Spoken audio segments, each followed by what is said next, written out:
WWE is reportedly making a massive change to SmackDown yet again. Quite frankly, people are going to hate this, but I'm going to say that it's actually a good thing. So we will talk about that. Plus, top TNA star no showing turning point tonight. The drama. We got to talk about that. Plus, we got to talk about 2 new WWE signings, and it's all coming up right here on the Ango Show.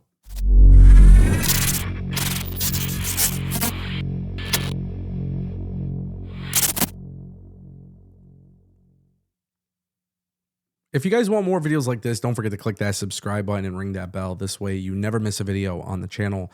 I want to talk to you guys first about 2 new WWE signings. And this is where, we're either going to find out WWE has 2 new future legends or just people who come and go. WWE has officially confirmed 2 new athletes to its developmental system. According to PW Insider Elite, they've reported and confirmed that a champion gymnast by the name of Jessica Bogdanov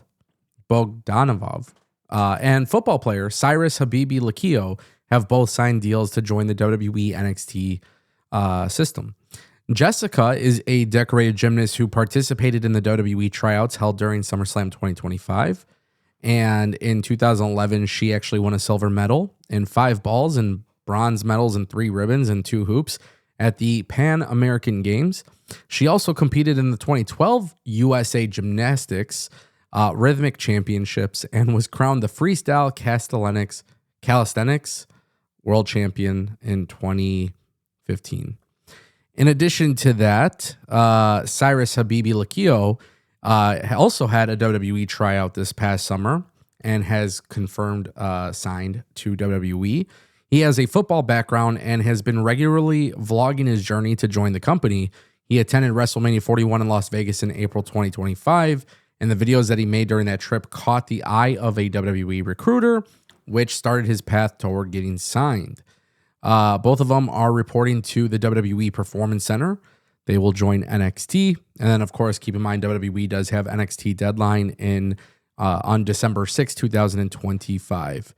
So this is where things get really interesting, man, because WWE, obviously, for these 2 people, we don't really know who they are. We don't really know what they do, but they have some accolades, which is great. But this is WWE continuing to go after athletes, people without a wrestling background. And I find that to be an interesting strategy. But of course, with WWE, especially at this time, I just feel like maybe they have too many people signed to the company. But of course, with it, NXT, it's going to be very telling to see how WWE moves forward. I think that's something that we can all agree with. How are they going to move forward? How are they going to do something in a way where they introduce talent properly? And while these people are signed and coming to NXT, don't be shocked if WWE puts them in Evolve first, right? WWE doesn't have NXT Level Up, but the premise of Evolve is to give WWE ID talent a place to work. And of course, WWE has the deal with Tubi. These are people who are signed to WWE, may not be experienced, and before they're called up to NXT, I would fully expect them to be on WWE Evolve. That brings us to our next topic. Mike Santana, yet again in the news, but apparently he has no-showed TNA Turning Point. Now, this is where things get really complicated because there has been numerous reports today about him not being present backstage, despite the fact that he is being advertised for a match. Now, keep in mind, Mike Santana was the world champion, and then he lost it to Frankie Kazarian. But then Fightful Select dropped something very interesting. So, the Mike Santana news about him not answering calls and text messages from TNA is reportedly a work. The same official at TNA that tried to feed that to us and provided it elsewhere, normally we wouldn't blast something like that, but this is the first time someone in a official capacity reached out and provided us a worked angle in an effort to specifically work our audience. Oh my God.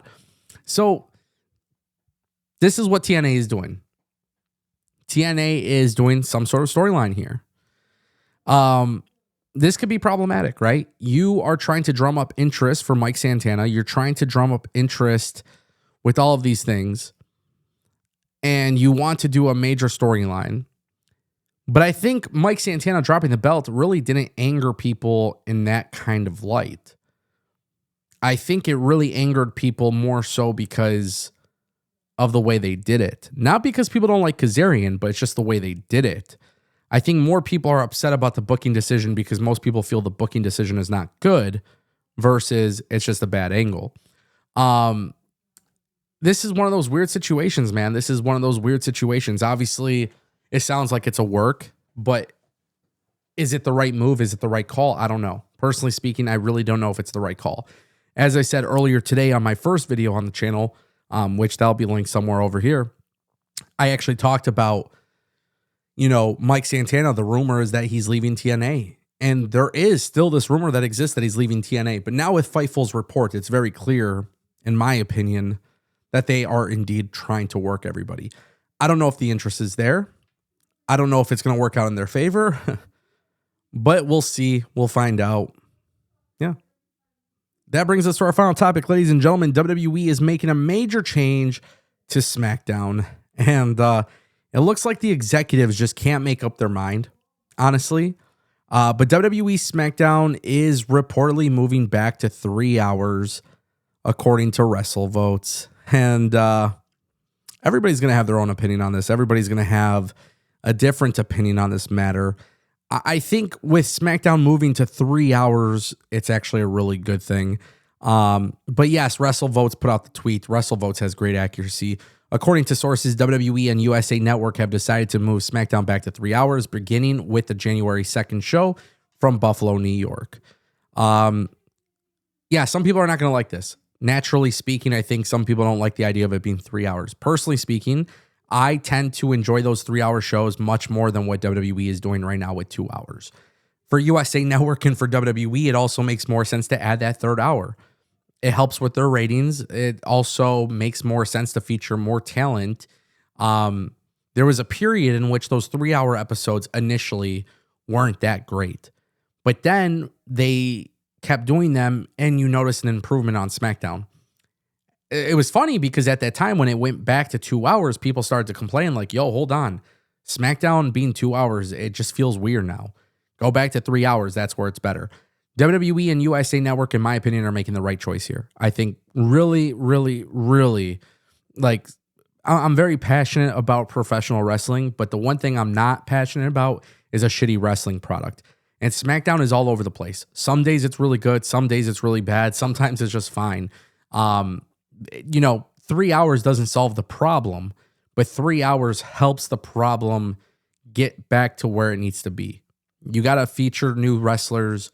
You got to switch some things up. And I do think most importantly, the draft, it needs to happen at some point. Ladies and gentlemen, that is the Ango Show.